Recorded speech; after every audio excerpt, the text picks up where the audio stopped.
In an equally casual tone of voice, Van said, "Darling, you smoke too much. My belly is covered with your ashes. I suppose Boutelian knows Professor Beauharnais' exact address in the Athens of graphic arts." "You shall not slaughter him," said Arter. "He is subnormal. He is perhaps blackmailerish, but in his sordidity there is an istoshishny stone, visceral moan of crippled art." Visceral moan of crippled art.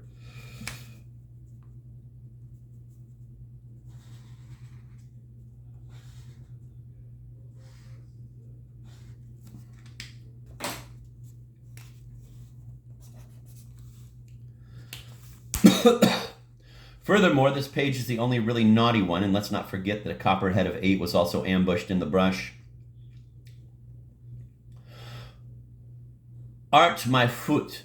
This is the hearse of ours, a toilet roll of the carte du tinder. I'm sorry you showed it to me. That ape has vulgarized our own mind pictures.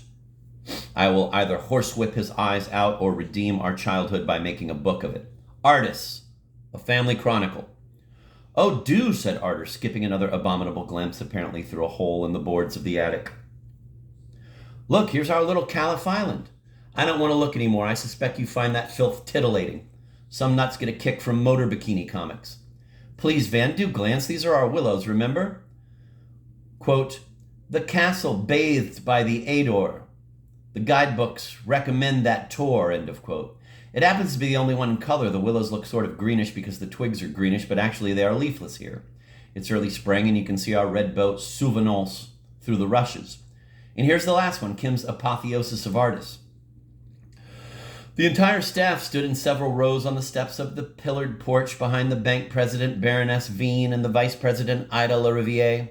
Those two were flanked by the two prettiest typists, Blanche de la Turbury, ethereal, tear-stained, entirely adorable, and a black girl who had been hired a few days before Van's departure to help French, who towered rather sullenly above her in the second row, the focal point of which was Boutelin, still wearing the costume sport he had had on when driving off with Van. That picture had been muffed or omitted. On the butler's right side stood 3 footmen. On his left, Bout, who had valeted Van, the fat, flower-pale cook, Blanche's father, and next to French, a terribly tweedy gentleman with sightseeing strappings athwart one shoulder, actually, according to Arter, a tourist, who, having come all the way from England to see Bryant's castle, had bicycled up the wrong road and was, in the picture, under the impression of accidentally being conjoined to a group of fellow tourists who were visiting some other old manor quite worth inspecting too. The back rows consisted of less distinguished men servants and scullions, as well as of gardeners, stable boys, coachmen, shadows of columns, maids of maids, aides, laundresses, dresses, recesses, getting less and less distinct as in those bank ads where limited little employee dimly dimidated by more fortunate shoulders, but still asserting themselves, still smile in the process of humble dissolve. Isn't that Wheezy Jones in the second row? I always liked the old fellow. No, answered Arter, that's Price. Jones came 4 years later. He is now a prominent policeman in Lower Lador. Well, that's all. Nonchalantly, Van went back to the willows and said, every shot in the book has been snapped in 1884, except this one. I never rowed you down Lador River in early spring. Nice to note you have not lost your wonderful ability to blush. It's his error. He must have thrown in a Fotochka taken later, maybe in 1888. We can rip it out if you like. Sweetheart, said Van. The whole of 1888 has been ripped out. One need not be a sleuth in a mystery story to see that at least as many pages have been removed as retained. I don't mind.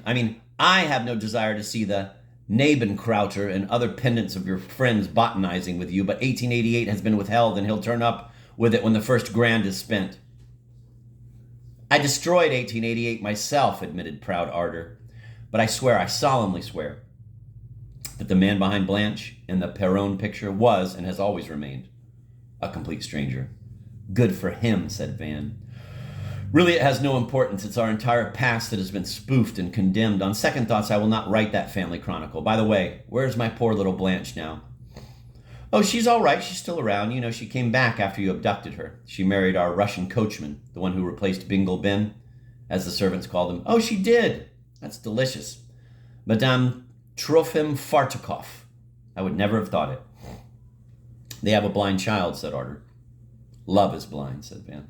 She tells me you made a pass at her on the first morning of your first arrival. Not documented by Kim, said Van.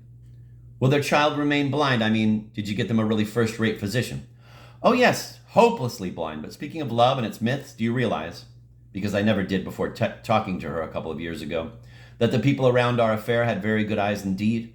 Forget Kim, he's only the necessary clown, but do you realize that a veritable legend was growing around you and me while we played and made love?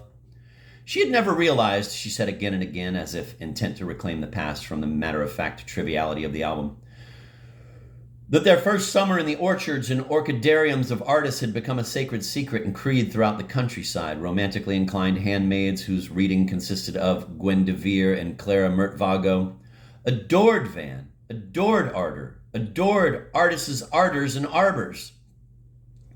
Their swains plucking ballads on their seven-stringed Russian lyres under the racemosa in bloom or in old rose gardens while the windows went out one by one in the castle, added freshly composed lines, naive, lackey-daisical, but heartfelt, to cyclic folk songs. Eccentric police officers grew enamored with the glamour of incest.